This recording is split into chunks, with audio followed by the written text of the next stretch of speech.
नमस्कार मित्रांनो. आपल्या देशात अनेक सण उत्सव साजरे होतात, पण आज आपण अशा एका खास सणाबद्दल बोलणार आहोत जो आहे बैल आणि मुलांचा. महाराष्ट्राचा हा सण म्हणजे पोळा. चला तर या सणाबद्दल जाणून घेऊया. पोळा का साजरा करतात यामागे एक सुंदर पौराणिक कथा आहे.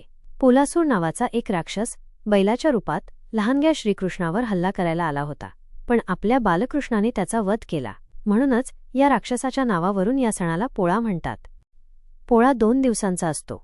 पहिला दिवस म्हणजे मोठा पोळा, जो खास बैलांसाठी असतो. वर्षभर शेतात कष्ट करणाऱ्या बैलांना या दिवशी विश्रांती दिली जाते. शेतकरी मोठ्या प्रेमाने आपल्या बैलांना अंघोळ घालतात. रंगीबेरंगी कापडं, घुंगरू आणि सुंदर अलंकारांनी त्यांना सजवतात. त्यांची पूजा करतात आणि त्यांना पुरणपोळीसारखे खास पदार्थ खायला घालतात. हा दिवस असतो बैलांप्रती कृतज्ञता व्यक्त करण्याचा. आणि मग येतो दुसरा दिवस, छोटा पोळा, जो मुलांसाठी असतो. कारण श्रीकृष्णाने पोलासुराचा वध लहानपणीच केला होता, म्हणून हा दिवस खास मुलांना समर्पित आहे. मुलं नवे कपडे घालतात, त्यांच्या लाकडी बैलगाड्या सजवतात आणि शेजाऱ्यांकडे फिरायला जातात. त्यांना भेटवस्तू किंवा खाऊ मिळतात. हे अगदी आपल्या भारतीय ट्रिक ऑर ट्रीटसारखं आहे, नाही का?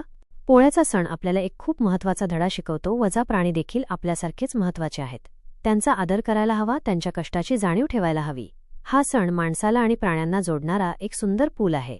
पुढच्या वेळी जेव्हा तुम्ही पोळा बघाल, तेव्हा लक्षात ठेवा, हा फक्त एक सण नाही, तर निसर्गाप्रती आणि आपल्या प्राण्यांसोबतच्या नात्याप्रती आदर व्यक्त करण्याचा एक खास मार्ग आहे.